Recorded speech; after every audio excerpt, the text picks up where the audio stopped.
thinking this chair is gonna cut it, we're gonna have to sit on the floor.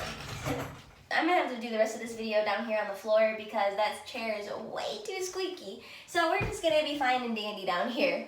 About a month ago, I made a YouTube video announcing that I was going to be giving away 2 vanity mirrors and to submit something to my Instagram as to how you gravitated towards social media and how social media has positively impacted you, or how you are going to positively impact social media yourself.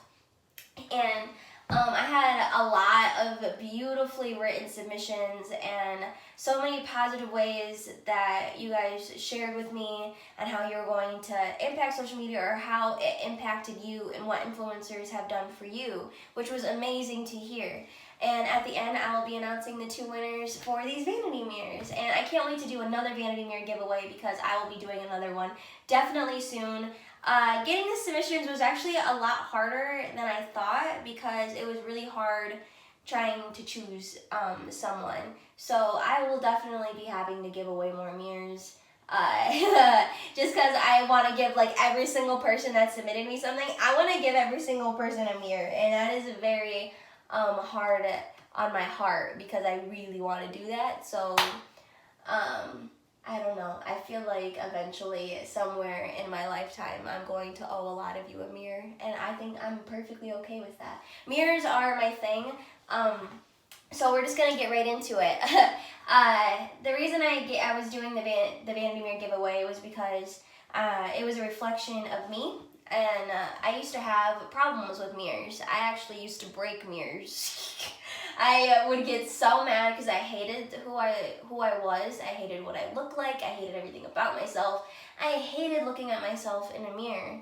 Like, I was going through some shit. And then I don't want to say I fell in love with mirrors. I fell in love with what could be behind a mirror, I guess. Just like what could be behind my face. Now, like, I look at mirrors and I'm kind of just like, this isn't just me, but this is me. Like, this is all of me, inside and out, and everything that I am and everything that I've built up for who I am now is what I look like. This is me, and that's more than enough, and I'm going to keep bridging towards things that make me better. I'm going to try to always be the best version of myself, but that doesn't mean that I'm not a great version of myself right now. So, I got a mirror tattoo when I was 18, I believe. But I'm going to save that story for last. I'm going to go over, I get a lot of questions as to what my tattoos are on my body. I have 6 or 7 of them, I believe. And now I'm going to share the stories behind each and every one of my tattoos. So let's go. I'm going to show you guys first my turtle tattoo, which is this one. And I'll pull up a picture really quick so you can see it. I'm going to show it to you again real quick. I hope there isn't hair on my leg.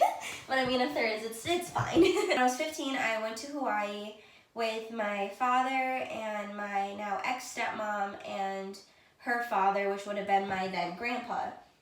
So basically, grandpa, stepmom, and my dad. We all went to Hawaii when I was 15 because my grandfather had served in the Vietnam War.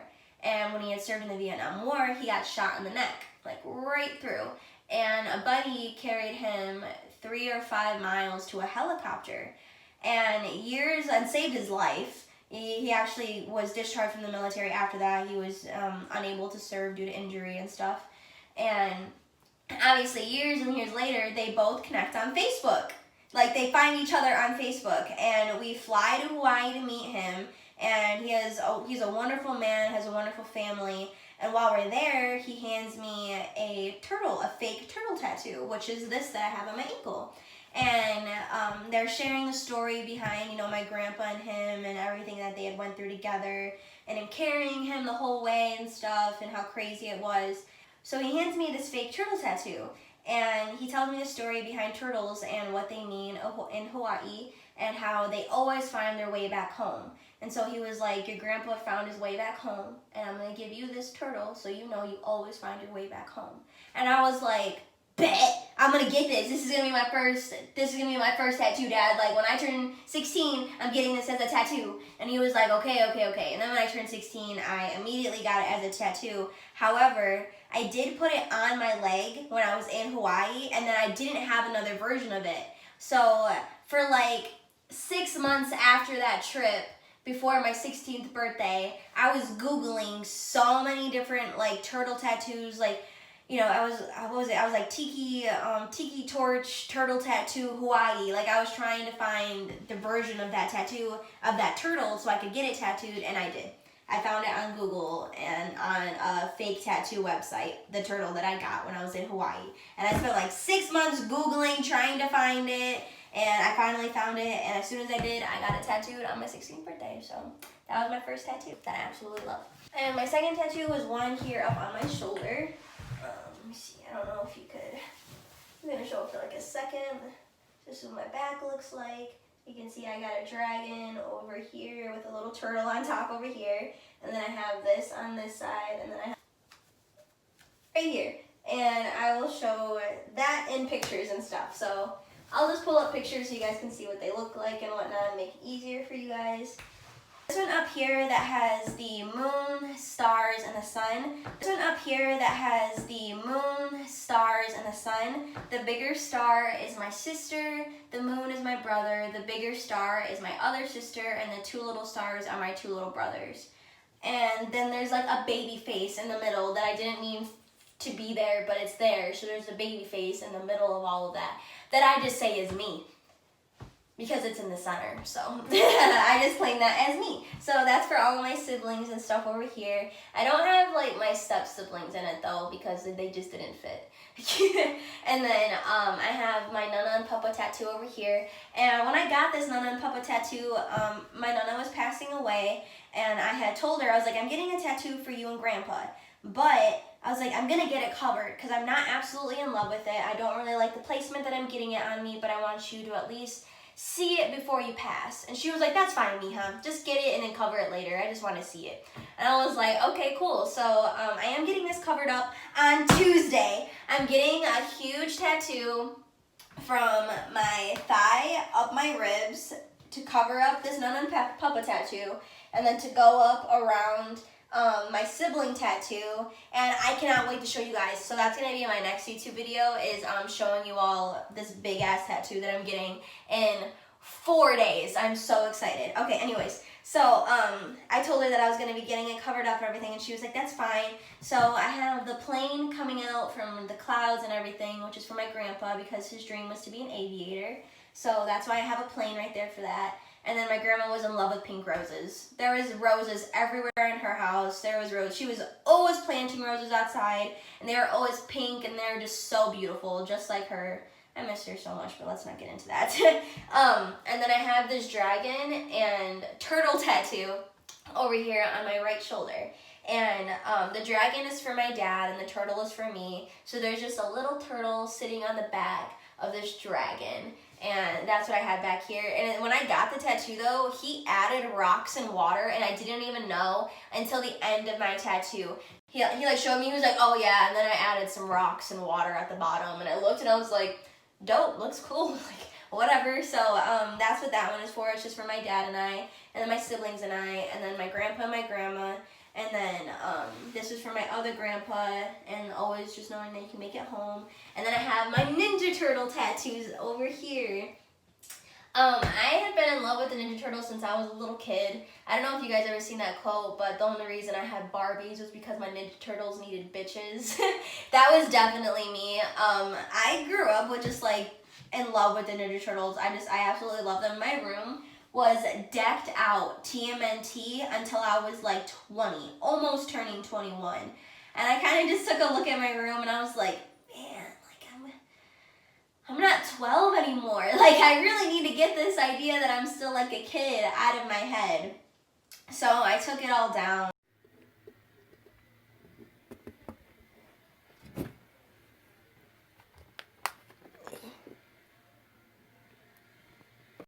And everything, which is fine, and so I got this Ninja Turtle tattoo because I'm still always a kid on the inside, and kind of on the outside now too.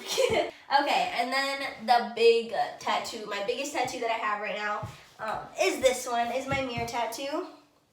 So this says, remember who you are. So when I got this mirror when I was 18, I got it because I was having a lot of trouble with just myself and loving the person that I was. So I got a mirror tattooed on me, and I got the words, "Remember who you are," in it from the movie The Lion King, when Simba is running through the field and Mufasa looks down from the clouds, and he's like, and Simba's like, "You said you'd always be there for me," and Mufasa just looks down and he's like, "Remember who you are, Simba." I don't know why, but that resonated deeply with me. I was like, there's a lot of things that make me me, and even if I just make a few mistakes along the way, those don't define me. Those just make me me. Those are lessons learned.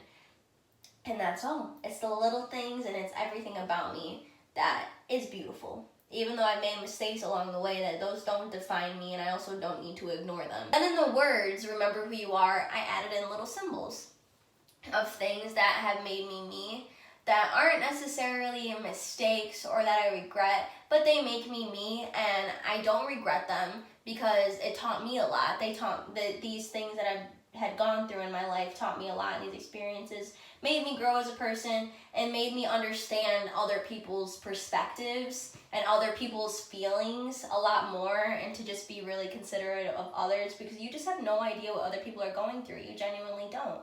So the symbols that I have in them, I'll try to show you guys as much as I can with the pictures that I have.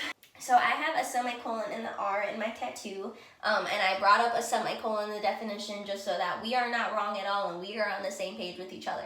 So a semicolon tattoo is a tattoo of the semicolon punctuation mark used as a message of affirmation and solidarity against suicide, depression, addiction, and other mental health issues.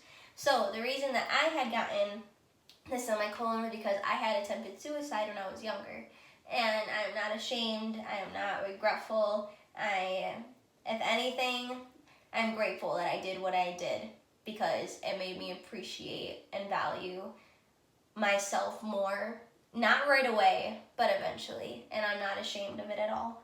So that's why it's "Remember who you are." This made me who I am, and that's okay. And then in the U and the O, I have this symbol right here.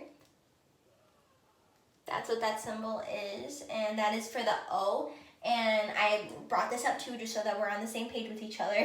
That is a logo for the National Eating Disorders Association. It is easily recognizable as a stylized heart, which can also be interpreted as the outline of a female body. Some people view the NEDA eating disorder symbol as a combination of two lines which combine to represent strength and recovery. So when I was diagnosed with bulimia and anorexia, like at the same time, because I was doing both and going back and forth between doing both, I'm okay with what I had gone through, because those were challenges that I had put myself through. And I want to make sure that other people always know that even though I may not understand your situation completely, I'm not going to invalidate your feelings because I didn't go through it. But make sure that you have that same respect for me, because I went through something different than what you went through. It's just never judging other people, because you never know what somebody's going through, what someone has been through. And it makes them who they are. And there's nothing wrong with that. Just remember who you are, and never let anybody make you feel less of a person because of what you have been through. That's not fair. That's not okay. Going through what you go through allows you to unfold the darkest parts of your heart and of your mind. And it allows you to find light in them. It allows you to bridge past it and bridge over it. And I just think that that's really important sometimes, to go through rough things, because you don't develop courage and bravery by being happy every day. You develop those things by challenging yourself and challenging others and opening up yourself by yourself to know yourself. For real. So remember who you are. Never forget that. So let's get into why I didn't want this to get too deep, because a lot of my tattoos have like deeper meaning behind them. So yeah. Coronavirus. Oh my God, what happened to my voice? So anyways, I'm getting that big tattoo in 4 days, and I can't wait to show you guys what it is and how it incorporates into my life. And basically, it's going to be huge. It's going to be like my whole back, my ribs over here. It's going to tie around my mirror tattoo, and it's going to go over this. Oh yeah, this heart tattoo. I didn't share my heart tattoo story. I have a heart right here but it's really short. I have a heart right here. The only reason I have a heart right here is because my brother's, at the time it was his girlfriend, but now it's his wife. My brother's girlfriend wanted a tattoo, right? And I was like, okay, well, why don't we go down to the tattoo shop? I'll just get a heart. You can observe, and then you can get your tattoo once you know that I can do it. And she's like, okay, great, that sounds good. We go down there, and I get my heart tattooed on my thigh or whatever. And then I'm like, okay, you can go in and get yours now. And she's like, I think I'm actually gonna wait. I don't know for sure if this is what I want. And I was like, bitch, you just got this motherfucking heart tattoo on me for no motherfucking reason. So I'm getting it covered. I wanted a heart on me, but if I want it, I'm gonna want it like really tiny, like in the corner of my ankle or something. Probably on this side or something. I don't know. But I just got it up here on my thigh, and it's just blank. It's just a big old heart right here, and I don't know, whatever. So that's why I have a heart tattoo right there. But I'm getting it covered up, and it's gonna be really cool. I'm just really looking forward to it. Okay, so let me get into who the two winners of these vanity mirrors are, shall we? Hey. Oh wait, or should I do a drum roll? Drum roll. Or should I do like, hold on. Or should I just get to the point? Okay. And the three winners are, winner number one is Tronic Sam. I'm going to put your right here. Sam is currently using her social media platform to break away stereotypes for females within male-dominated industries. She currently uses her platform to allow women to feel confident within gaming, airsoft, and professional shooting. She also has a sponsor that gives women free starter gear and a player to play with to start to build their confidence within these three categories, which is absolutely amazing that you're doing that for women. Like, props to you, because I don't know how to do any of that, because those are male-dominated fields, and I have absolutely no experience in any of them. And that's amazing that you're doing that for women, so thank you so much for that. So congratulations to you. And the second winner is Kiana. I'm going to put your right here. Congratulations to you, Kiana. Me and you will be speaking separately off of this video so that you and I can have our own conversation together. And I believe I did say 3 winners, but there's only 2 mirrors. 3 and 2. Did y'all catch that? Did y'all catch that in the beginning? When I said the 3 winners, y'all catch that? Christian Vlone. There is a 3rd mirror that's coming, and it will be sent to you as well. I read your message, and you saying that your little sister really wanted a mirror as well. And I applaud you for messaging me and going out of your way for your sister to talk to me and everything. So you have won a mirror for your little sister as well. And I hope she absolutely loves it. And she absolutely loves you. So this is the mirror giveaway, and I want to do another one soon because this was a lot of fun, and I feel like every person that messaged me deserves one, and honestly, I might kind of want to work towards giving everyone that messaged me one, because this was really heartbreaking to like not pick some of you, because that was very hard. My freaking phone died right at the end, and I realized I had a big old black scuff mark on my sweatpants, on my white sweatpants, so they're downstairs washing. And I'll be doing another giveaway vanity mirror soon, unless you guys have another giveaway idea that you would really like, let me know. So until next time.